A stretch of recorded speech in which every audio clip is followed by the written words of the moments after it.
Hi guys, welcome po sa ating channel, Phil Sports Plus TV. Ano ito po yung lingkod, si Anton. So actually guys, magbigay po tayo ng mga karagdagang informasyon po na ang laro ni Kay Soto ngayong darating na Sabado, March 23. Yung kalaban nila po ay yung Nagasaki, Belga.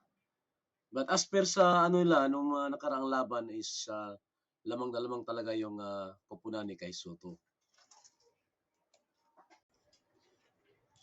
Dito nga guys 'no, tingnan po natin yung mga preview result na nung laban ng Yokohama at saka Nagasaki 'no, sa kanilang mga iba't ibang mga koponan na pinaglabanan nila. So, nung February 11, yung Yokohama, natalo po nila yung Chiba Jets 'no.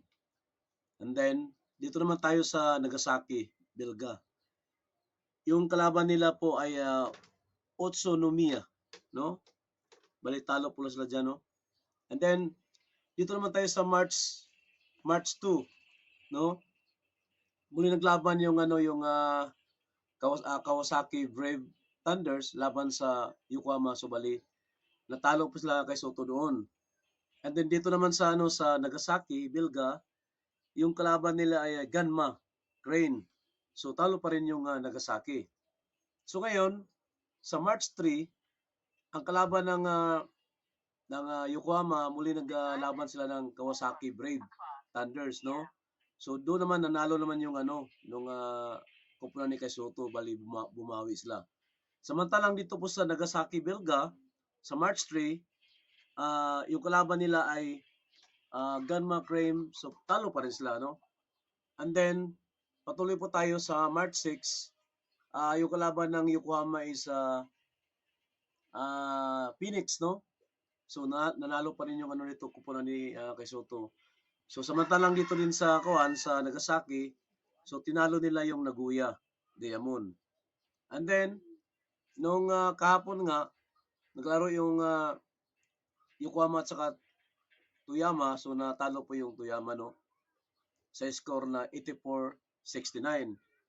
While yung Belga natalo po sila sa Saga. So actually guys, sa kanilang preview result no, so sa limang nila, sa limang laro nila mula nung February 11, lamang na lamang po yung kupunan ni Kay Soto. Dahil nga sila from February 11 hanggang March 20, meron po silang apat na panalo at isang talo. Samantalang dito po sa Nagasaki Bilga, so sa limang games po nila ay isa lang panalo nila. Kaya sa palagay ko guys, talagang lamang na lamang po yung yung koponan ni Kay Soto dito.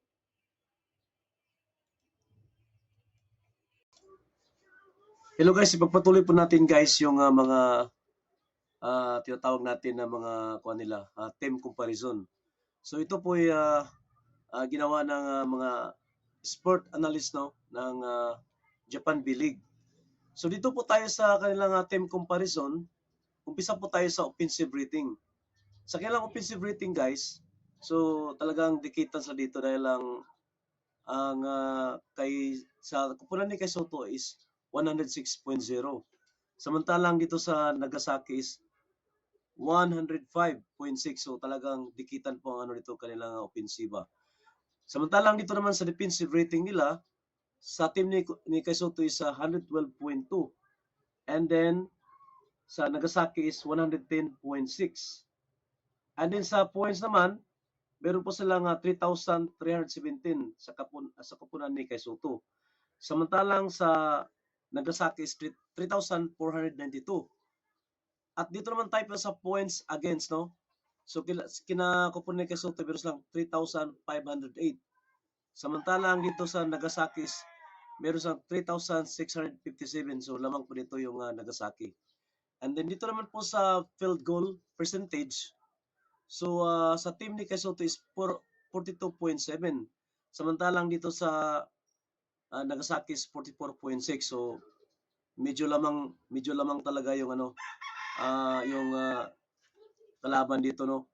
And then sa 3-point percentage, yung kay Soto is nasa 32.0. And then samantalang yung sa kalaban is 33.4. So ito po ang naging ito naman po sa free throws percentage, yung kay Soto is meron po silang 72.7. Samantala yung sa Nagasaki is 70.8. So lamang-lamang po dito yung sa koponan ni kay Soto. So dito naman po sa assist, no? So sa koponan ni kay Soto, meron po silang 737 while sa kalaban is 850. So lamang na lamang po dito yung kalaban nila kay Soto, yung Nagasaki. Sa ano naman sa total rebounds, so dito naman is kay Soto is 1,439. Samantalang sa kalaban is 1,425. So dikit na dikit pa rin yung ng rebound. So ibig sabihin yan, so hindi talaga magpapatalo rin yung kalaban nila, no, yung Nagasaki. And then dito naman sa steals, no, kay Soto is na 244. Samantalang yung sa kalaban is 350. So talagang magaling po ito sa steal yung kalaban itong Nagasaki. So talagang hindi talaga magpano yung kupunan ni kay Soto dito. Samantalang naman sa blocks, no, so lamang na lamang po dito kay kinakupunan ni kay Soto dahil meron po silang 133, no, blocks. Samantalang yung sa kalaban Nagasaki is 70. So dito naman sa mga turnovers, so kay Soto is meron po silang 461. Samantalang sa kalaban is 619. So marami pong turnovers po yung kalaban. And then dito naman sa bench points, so sa kupunan ni kay Soto meron po silang 1,005. Samantalang dito sa ipagpatuloy pa rin natin, guys, no? Tungkol naman sa points from turnover, so ang kupunan ni kay Soto meron po silang 513. Samantalang ang Nagasaki po is 648.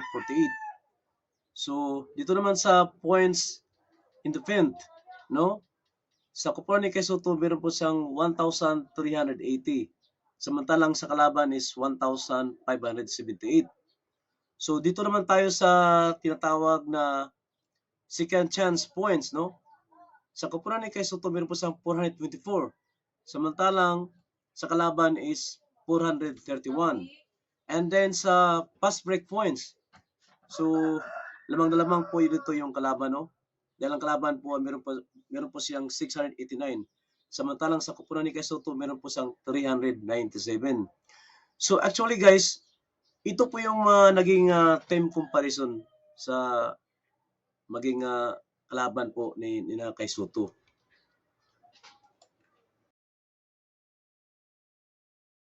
So bago po tayo magtapos, guys, no? So sa palagay kayo, guys, so manatili kayang talunin ng kupunan ni kay Soto itong Nagasaki Bilga. Ano sa palagay nyo, guys? So dahil nga ano rin natin yung nila, yung team comparison, no, nalaman po natin yung na dito ay lamang-lamang po yung kupunan ni kay Soto. Pero kasi nga yung bola is bilog. So hindi pa rin natin masabi na mananalo sila ni kay Soto dito, no? So ibig sabihin talagang hindi talaga sila kumpiyansa diyan. So sa palagay nyo, guys, no? So wag niyo kalimutan magbigay po kayo ng yung prediction niyo kung sino talagang mananalo sa kupunan ni kay Soto at saka sa Nagasaki Bilga. So maraming salamat, guys, sa inyong panonood at saka huwag niyong kalimutan po mag-subscribe sa aking channel. Maraming salamat po sa lahat.